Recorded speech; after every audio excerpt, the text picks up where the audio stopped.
먼저 대통령님의 모두 말씀 정해 듣겠습니다. 네, 우리 경남도민 여러분 먼저 인사드리겠습니다. 반갑습니다.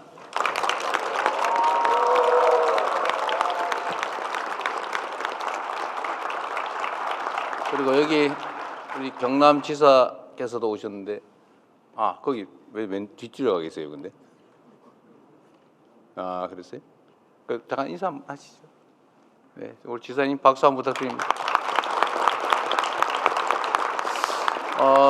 그리고 우리 국회의원님들도 여러 분 나오신 것 같네요. 네, 제가 5분이 오셨군요. 우리 민홍철 의원님, 앞으로 좀 나오십시오. 그래도 얼굴도 한번 보여드리면 좋지 않겠어요?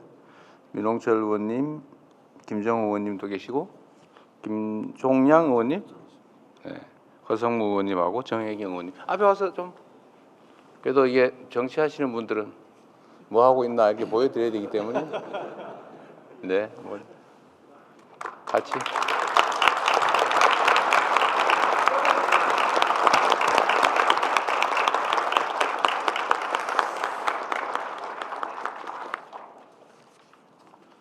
네, 경남이 멀긴 머네요. 서울로 가려도 상당히 멀겠어요. 시간도 많이 걸리고. 제가 조금 전에 오전에 이제 남부 내륙철도 착공식을 갔다 오면서 그런 말씀을 드렸습니다.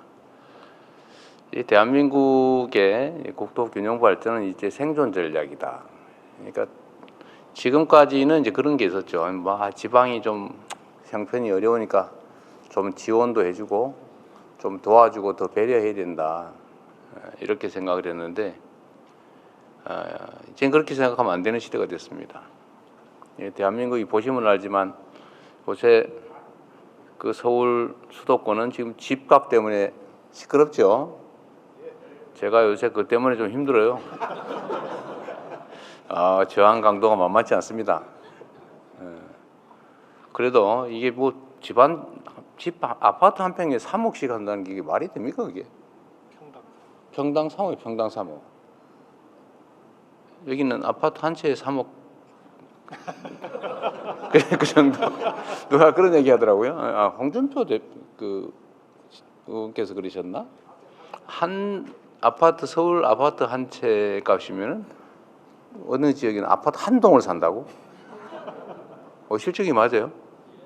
이게 객관적 가치가 실제 그래 있냐? 그럼 말이 안 되죠.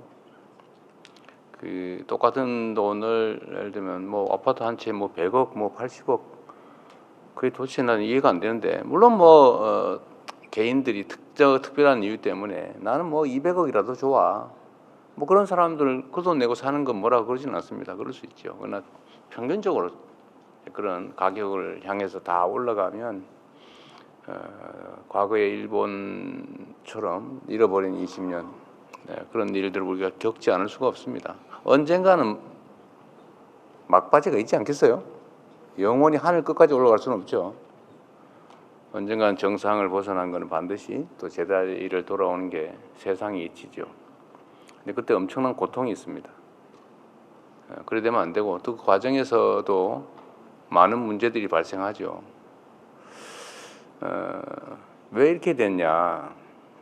뭐 근본적으로 수도권 집중 때문입니다. 지금도 계속 수도권은 인구가 늘어나잖아요. 계속 서울로 가요. 이 지역에서도 젊은이들이 서울로, 경기도로, 인천으로 가는 문제 때문에 동네에 문제가 되고 있죠.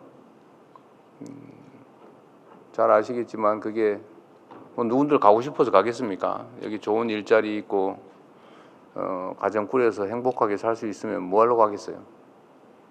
근데 그게 어려우니까 그런 거죠. 또 젊은이들이 떠나고 사람들이 떠나고, 그러니까 기업 입장에서도 저한테 그래요. 제가 맨날 그 기업인들 보면은 우리가 기업 활동 열심히 지원해 드릴 테니 저 지방으로 좀 가서 일자리도 좀 만들고 지방도 같이 삽시다, 이렇게 얘기하면 당연히 그래야지요. 딱 붙는 말이 그 말이에요. 가면 사람을 구할 수가 없어요. 우리도 사람을 구할 수 있으면 왜 안 가겠습니까? 땅값 싸고 또 편하고. 근데 문제는 사람이 없다. 이게 뭔가 잘못됐죠. 사람은 직장이 없어 떠나고 기업들은 사람이 없어서 못 오고 이 문제를 누가 해결할 수 있어요? 정치가 하는 거죠. 그런 거 하라고 정치가 있는 겁니다. 정치라고 하는 게 그런 거죠. 우리 사회에 자원 배분 역할을 하는 거잖아요. 엄청 중요한 겁니다. 세상의 운명을 결정해요. 이 정치라는 거는 뭐 너무 잘 아시겠지만 사람으로 치면 머리 같은 역할을 하는 겁니다. 머리. 머리가 어떤 생각을 하냐에 따라서 동쪽으로 갈 수도 있고 서쪽으로 갈 수도 있고 절벽으로 떨어질 수도 있죠. 그게 머리가 하는 일이에요. 몸은 따라가잖아요. 정치라고 하는 것도 마찬가지로 이 생각하는 사람도 있고 저 생각하는 사람도 있고 우리 사회에 일로 가야 돼 하는 사람도 있고 저리로 가야 되는 사람도 있죠. 입장이 다양하니까. 근데 잘 대화하고 토론해서 합리적인 방향을 정하고 가야죠. 근데 그게 작동이 안 되는 경우가 있어요. 사람하고 사회하고 똑같다니까요. 머릿속으로 맨날 죽을 생각만 하는 사람이 있어요. 그럼 진짜 죽죠, 결국은. 맨날 살 생각만 하는 사람이 있어요. 잘 살 생각만. 그거 잘 살게 됩니다. 똑같은 조건이면. 정치도 마찬가지죠. 사회가 잘 되게 하려고 열심히 노력하는 사람들도 있고 나만 먹고 살고 세상은 죽든지 말든지 망하든지 말든지 이런 사람 있죠. 그런 사람들한테 맡기면 세상 망하는 거 아닙니까? 결국 그 사회의 자원을 배분하는 역할을 정치가 하게 되는데 문제는 이 정치는 정치인들이 하는 것처럼 보여도 결국은 누가 한다고요? 국민이 하는 거죠. 아, 저 사람이 잘하는구나. 기회를 한 번 더 줘야지. 저 사람 문제 있네. 다음엔 절대 못하게 해야지. 지금 당장 내쫓아야지. 라고 생각할 뿐만 아니라 실제로 행동해서 그렇게 만들면 정치하는 사람들이 자기 살아남기 위해서라도 국민의 뜻을 존중하지 않을 수 없지 않습니까? 너무 당연한 얘기죠. 그런데 왜 나쁜 사람들이 살아남을 수 있냐? 왜 이 사회를, 이 많은 국민들을 더 어렵게 만드는 사람들이 국민을 대표하는 자리에서 국민에게 해가 되는 일, 사회에 해가 되는 일들을 할 수 있냐? 실제로 하고 있는 경우가 있죠, 꽤. 요만큼 있다고 봐야 되겠죠? 실제 있습니다. 나는 노란색 좋아해. 부모 죽여도 노란색이 좋아. 내 인생 망쳐도 노란색 좋아. 이러면 이제 그건 노란색 구하기 쉽거든요. 이거 가면 팔잖아요. 더 예쁜 노란색 이런 거 사가지고 난 노란색 확실하지? 이렇게 살아남을 수 있으면 결국은 세상을 해치는 국민의 삶을 해치는 내 인생을 내 자식들의 삶을 망치는 사람들이 나를 대표해서 내가 내는 세금으로 내가 맡긴 권력으로 자기 이속을 챙기게 되는 거 아니겠습니까? 근본적으로 정말로 중요한 문제죠. 그래서 이 불균형 문제, 수도권 집중의 문제도 우리가 무슨 수를 써서라도 반드시 시정해야 됩니다. 나라의 모든 돈이 부동산 투기로 몰려가가지고 생산적 분야에는 돈이 제대로 가지도 않고 그래서 이게 이상하게 되면 사회가 건강하지 못하고 발전하지 못하게 되는 겁니다. 사람도 마찬가지잖아요. 이 손발하고 머리하고 다 이렇게 심장하고 다 건강해야지 골고루 다 피가 가고 영양이 가야지 심장에만 이만큼 몰려있고 머리 이쪽에만 한쪽이 이만큼 몰려있고 손발에는 피가 안 가서 썩고 이러면 살 수가 있겠습니까? 그래서 이 균형 발전이 정말로 중요하고 균형 발전이라고 하는 것은 결국 정치가 해내야 될 일이고 이게 우리 사회가 수십 년 한쪽 방향을 쭉 달려왔기 때문에 또 수도권 집중 전략이 국가 성장에 도움이 됐기 때문에 이때까지는 그게 맞아라는 생각을 잘 바꾸기 어렵습니다. 거대한 배가 한쪽 방향으로 쭉 가다가 방향을 반대 방향으로 틀려면 엄청난 에너지가 필요하죠. 그래서 국민들의 도움이 관심이 필요합니다. 저는 최선을 다해서 균형 발전 전략을 수립하고 또 시행하려고 해요. 예를 들면 제가 재정 분야에서도 지방에 똑같은 조건이면 더 많은 재정을 투입한다. 예를 들면 아동수당도 지방은 더 많이 주자. 지역화폐도 지방에 더 많이 주자. 저는 이렇게 재정도 좀 많이 하고 산업 배치나 아니면 기반시설 구축에도 지방에 더 많이 하자 이게.